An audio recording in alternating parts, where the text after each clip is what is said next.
Okay, so let's go back to our page, and we are now on number 10.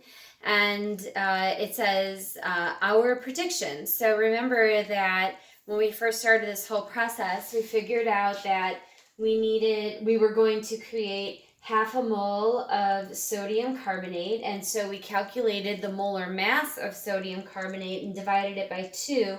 And so our prediction is that we would make 53 grams. So go ahead and put that on the first line for number 10. Now, 53 grams is also what we call our theoretical value, because this is theoretically what we should get if we used only half of the amount of sodium bicarbonate than what was indicated in our balanced equation, which we did.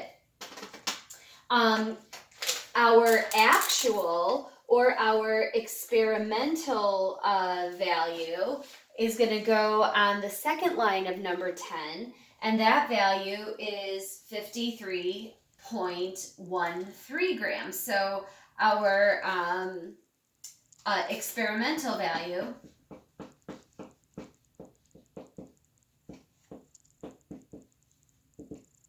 is 53.1 grams, because I believe that that's what was on our scale at the very end. And so how close did we get? Well, I mean, even just by eyeballing this, we can kind of see that we can see that we got really, really close. We got a really good result. But if we wanted to compare our theoretical amount to our experimental amount, we could perform a calculation which is called our percent error. And our percent error, the lower the percent error, the better our measurements were.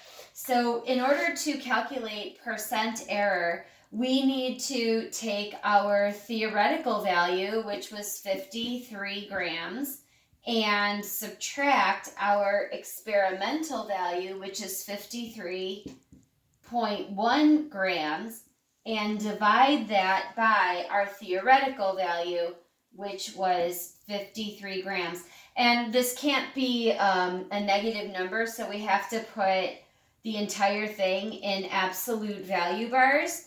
And if I punch this into my trusty calculator, we can see that we get 53 minus 53.1, and that gives us 0.1, and then we're going to divide that by 53, and we get 0.002. But then we need to multiply this number by 100 in order to get the percentage, which means that our percent, if we take our decimal and move it 2 places over, we have a percent error of 0.2%, which is less than 1%. So this is extremely low. It is very close to being right on the dot, exactly what we should have gotten. So my measurements and the method that I used in order to conduct this experiment seems like it was pretty good.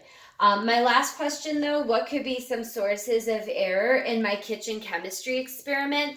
Well, like I showed you over here when I was showing you the utensils that I used in order to take off the baking soda. You know, I still have some residue of baking soda here.